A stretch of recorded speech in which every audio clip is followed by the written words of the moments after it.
আপনারা সবাই সঙ্গে ছিলেন, কাজে আমার নতুন করে বলতে হবে না। যা যা দৃশ্য, যা যা কথাগুলো বলা হয়েছে, এটা বর্ণনা যদি দিতে হয়, শব্দ যদি ব্যবহার করতে হয়, তাহলে বলতে হবে একটা বিভৎস দৃশ্য।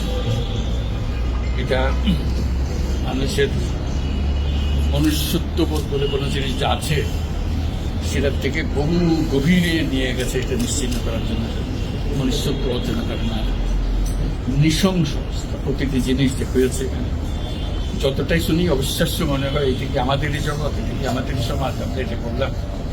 এবং যারা নিগৃহীত হয়েছে, যারা এটা শিকার হয়েছে, তারাও আমাদের সঙ্গে আছে। তাদের মুখের থেকে শুনলাম কীভাবে হয়েছে। কোনো ব্যাখ্যা নেই।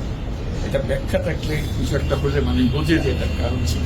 এটা বিনা কারণে রাস্তা থেকে উঠিয়ে আনা, বিনা দোষে কতগুলো সাক্ষী সাবুত হাজির করে সেই এক্সপ্লোসিভ কতগুলো গাড়ির মধ্যে ঢুকে দিয়ে তারা বলছে তুমি সন্ত্রাসী, জঙ্গি, এগুলো বলে বলে তাকে নিয়ে আসা হয়েছে। এবং এইরকম ইন্টারোগেশন সেল, এরকম টর্চার সেল, এরকম টর্চার সেল সারা বাংলাদেশ জুড়ে আছে। সেটাও শুনলাম আজকে। আমার ধারণা ছিল যে এখানে আয়নাগর বলতেছি কয়েকটা আছে, এখন শুনতেছি আয়নাগরের বিভিন্ন ভার্সন সারা দেশ জুড়ে আছে। কেউ বলতে 700, কেউ বলে 800। যে সংখ্যাও নিরূপণ করা যায়নি কতটা আছে, কতটা জানা আছে, কতটা অজানা রয়ে গেছে সেই জিনিস। আমরা এমনি শুনি আইয়ামে জাহেলিয়াত বলে একটা কথা আছে। এই গত সরকার এই আইয়ামে জাহেলিয়াতকে প্রতিষ্ঠিত করে গেছে সর্বক্ষেত্রে। এটা তার একটা নমুনা। আর আমি কমিশনকে ধন্যবাদ জানাচ্ছি, তারা বহু কষ্ট করেছে। অন্যান্য কমিশন তো তারা করেছে, অন্তত তারা নিজেদের ঘরে বসে করতে পেরেছে। এদেরকে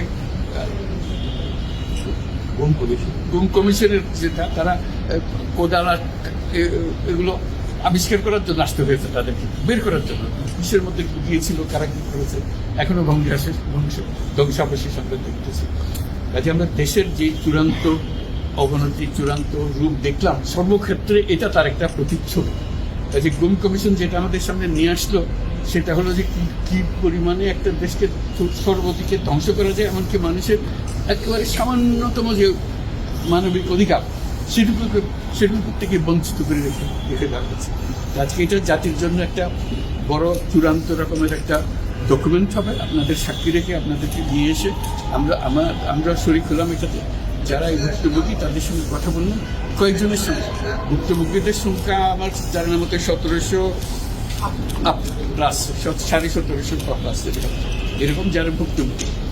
অজানা কত এটা তো আমরা আর জানি না। কেউ বলে যে এটা 3000-এরও বেশি।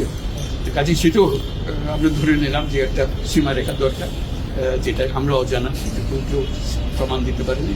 এই যে উদাও হয়ে গেছে, মানুষ নিশ্চিন্ন হয়ে গেছে, কেউ বলতে পারছে না সে কোথায়। তার মেয়ে আপনাদের সামনেই ছিল আজকে, যে বলছে আমার মাকে কোথায় নিয়ে যাওয়া হয়েছে আজ 9 বছর ধরে। 9 বছর ধরে আমরা আর খোঁজ পাইনি। সে নিজেও ছিল, 11 বছর বয়সে ছিল, মায়ের সঙ্গে ছিল, তাকে রেখে মাকে নিয়ে চলে গেছে। এই হলো সামান্য একটা দৃশ্য। এই দৃশ্য বড় করুণ দৃশ্য। এবং এটার কঠিনতম যে লেসনটা হলো, যারা করেছে তারা আমাদেরই সন্তান, আমাদেরই ভাই, আমাদেরই ঘনিষ্ঠ আত্মীয়, তারাই করেছে। এবং আমরা এই সমাজকে যদি এর থেকে বের করে না আনতে পারি, তাহলে এই সমাজ তো টিকে থাকবে না। যে এইভাবে যদি আমাদের হয়, আমাদের সন্তানরা যদি এগুলো করে, এবং তারা যদি এইরকম কাজ করতে পারে, যে মানুষের পক্ষে যেটা সম্ভব। একজন বলছিল যে খুপড়ির মধ্যে তাকে রাখা হয়েছে, গ্রামে তো মুরগির খাঁচা চেয়ে বড় হয়, এরকম অবস্থা। মুরগিও নড়াচড়ার যেরকম জায়গা পায় না, ওরও নড়াচড়ার কোনো জায়গা নেই। ওকে ব্যবস্থা রাখা হয়েছে, মাসের পর মাস, বছরের পর বছর তাকে ব্যবস্থা রাখা হয়েছে। এটা মানুষের সামনে এখন বিচার রইল, কীভাবে আমরা আবার নতুন করে সমাজ করতে পারি, যাতে করে আমরা এই যে এটা আমাদের সবারই অপরাধ, যেটা হতে দিয়েছি আমরা এসেছি। আজকে আমরা মুক্ত হলাম, সে মুক্ত বাংলাদেশে আমরা যেন নতুন করে আবার সমাজ গড়তে পারি। এটার থেকে একেবারে অতি দূরে যেন আমরা চলে যেতে পারি। এটার নমুনা, এটার সাক্ষী, এটার যে ডকুমেন্টেশন গুম কমিশনের রিপোর্টের মধ্যে থাকবে। এবং এটা অবশ্য পাঠ্য হিসেবে সবাইকে পড়তে হবে, এবং তাদের যারা করেছে তাদের বিচার করতে হবে। তা না হলে আমরা নিষ্কৃতি পাবো না এটার থেকে। এই যে কাজগুলো করে গেল তারা, তা না হলে আমরা আবার মুক্তভাবে বলবো কি করে যে আমরা এই দেশের মানুষ, আমরা পরিষ্কার। যারা করেছে তাদের জন্য আমরা কেন মুক্ত হতে যাব? তাদের সে বিচার করবো, জনসাধারণ বলবো যে এরকম উচিত বিচার হয়েছে, তখন আমরা এটার থেকে মুক্তি পাবো। সেটাই হলো আমাদের আবেদন দেশের সবার কাছে, এই বিচারটা যেন আমরা করে করতে পারি।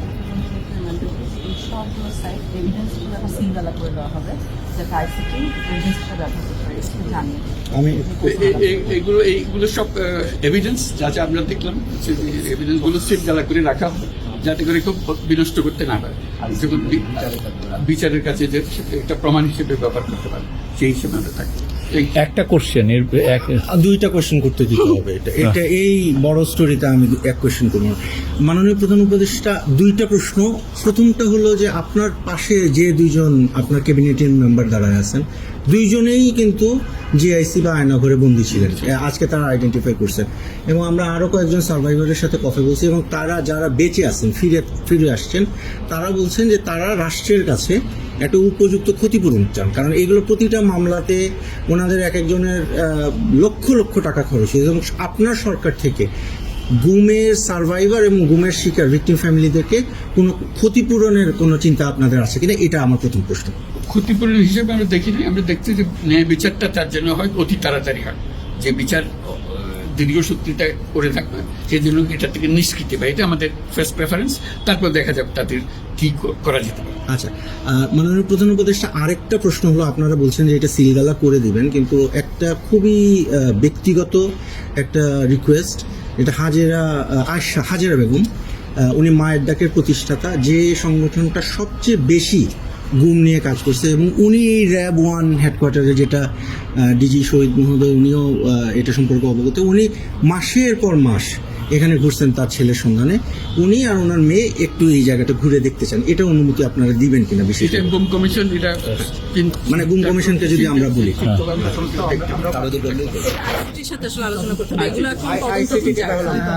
না মানে মানবিক কারণে আমি যে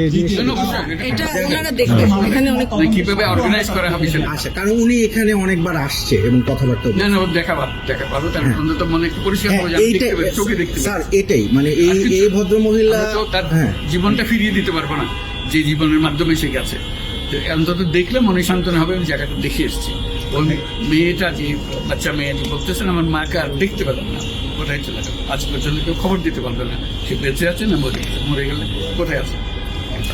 তানভীর ভাই, Just one question, sir. Over the years, we've seen, at least last 16 years, under the last government, but police brutality, abuse is nothing new in this country. What sort of mechanism you have created as a part of the reform so that this doesn't happen in future, whether under elected government, caretaker government, or any sort of government? The whole existence of this government is because of this, that we don't want to stay in that darkness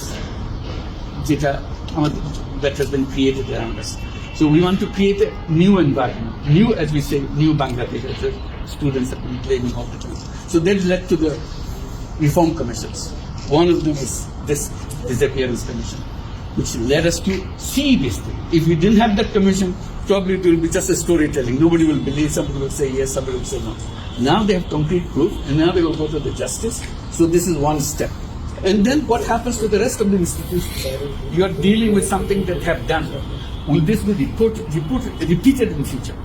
That's something we have to make sure that it's not repeated in future. Nowhere near it. This is the worst ever in the whole world possible. So we don't want to have anything to do with it. We'll be as normal as any civilized human being could be. So that's our commitment. That's what the reform commissions are all about. And since you asked the question, I'm very grateful to the commission for taking the job. It was not an easy job. They had to fight in all directions to discover. This is the whole discovery mission. It's not as simple going and taking evidences and writing reports about it. So they have to really detect this in a very serious way. And they're still worrying about whether we can keep the evidences as they are after all this thing happened. So this is our commitment. We want to create that society and that world for us. Thank you so much. Thank you.